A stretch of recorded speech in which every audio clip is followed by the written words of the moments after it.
Israel దగ్గరలోనే ఉండేది Yemen కావచ్చు, ఆ జిబౌటి కావచ్చు, జిబౌటి తీరం అంటారు, అట్లాగే సిరియా కావచ్చు, పాలస్తీనా కావచ్చు, ఇవన్నీ కూడా. యెమెన్ అంటే హౌతీల స్వర్గం. హౌతీలు అక్కడ యెమెన్లో ఉన్న ప్రభుత్వాన్ని పక్కన పెట్టి వాళ్ళే నడుపుతుంటారు. ప్రభుత్వమే, తీవ్రవాదులే, అందరూ ఒకే మతం వాళ్ళు. అది విచిత్రం అక్కడ. అది పక్కన పెడితే తాజాగా పొట్టకూటి కోసం, మెరుగైన భవిష్యత్తు కోసం దేశం దాటి 188 మంది కలలు నడి సముద్రంలో మునిగిపోయినాయి. ఆఫ్రికా నుంచి వలసదారులతో వెళ్తున్న 4 పడవలు యెమెన్ జిబౌటి తీరాల సమీపంలో బోల్తాపడ్డాయి. విషాదఘటలో 2 మృతి చెందారు. 186 మంది గల్లంతైనట్టు ఇంటర్నేషనల్ ఆర్గనైజేషన్ ఫర్ మైగ్రేషన్ మీడియాకు వెల్లడించింది. తమ దేశాల్లో ఘర్షణలకు దూరంగా గల్ఫ్ దేశాల్లో ఉపాధి పొందేందుకు వెళ్ళిపోవాలని భావించే ఆఫ్రికా ప్రజలు ప్రపంచంలోని అత్యంత ప్రమాదకరమైన ఈ వలస మార్గం ద్వారా ప్రయాణిస్తారు.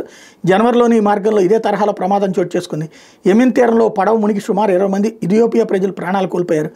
IOM ప్రకారం 2024లో ఈ మార్గంలో 558 మంది ప్రాణాలు కోల్పోయారు. ఇది పేరుకి ఆ యాక్సిడెంట్ అంటున్నారు, కానీ వీళ్ళే చంపేస్తున్నారు అక్కడ అన్నటువంటి కాన్సెప్ట్. ఎందుకంటే వాళ్ళ దేశంలోకి వేరే వాళ్ళని రావడానికి అనుమతించరు అన్నటువంటిది ప్రధానంగా జరుగుతున్న చర్చ.